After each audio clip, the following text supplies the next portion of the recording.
Hi, my name is Henk Hoogendoorn from Qatar Financial Center, and I have here with me Zeeshan Khan from Palladris, a UK consultancy company for the financial markets. Zeeshan, welcome to Qatar. We are going to talk today about the LIBOR transition. This transition of LIBOR, because soon there is no LIBOR anymore. Right. What will this mean for the financial sector? LIBOR is the rock which every financial institution stands on at the moment. And if you think Y2K was the event that we all remember, where billions got spent in making sure that nothing happened in 99 on the 31st of December, LIBOR is that event at the end of next year. LIBOR will be phased out and organizations need to prepare right now. If we assume today that under LIBOR we have $500 million worth of transactions that take place every day, that 500 million drives 200 trillion in contracts, in loans, in financial instruments globally today. So is it fair to say that the financial sector is underestimating the importance of this transition, and what are the things that people should do actually to prepare for this? If we look at, Hank, if I answer that question by saying to you that the FCA in the United Kingdom has taken a very proactive position as a regulator in demanding a timeline this year that takes positive action for banks to migrate from LIBOR and look at SONIA for sterling and ensure that there is liquidity and that there is a migration of loans towards SONIA.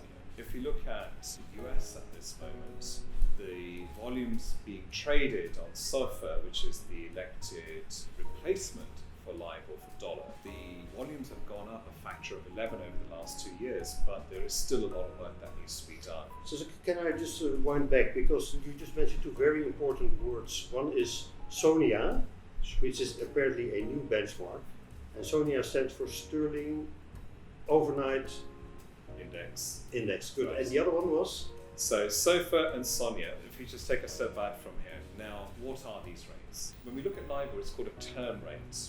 When I go into a contract with LIBOR, I know what amount I've got to pay for the interest period that's ahead of me. We call that a forward-looking rate. The risk-free rates, or the alternative rates that we're looking at as a replacement for LIBOR, these are backward-looking rates. Now, what happens in these rates is, once the interest rate period comes to an end, we then look at what the interest rate has been across the period, and we apply a basic formula that then allows us to determine that amount. That's a fundamental difference, and I think everybody needs to get used to that. Not only the banks, but also many corporates and large corporates have also contracts in LIBOR. I think these are very important guidelines for any bank and financial sector players. If I listen to all of this, there is no time to lose because at the end of the year there's no LIBOR anymore, and this is a lot of work probably for the banks, but also a lot of work for lawyers, and the time for action is now, and I think that's the sort of sense of urgency you would like to make.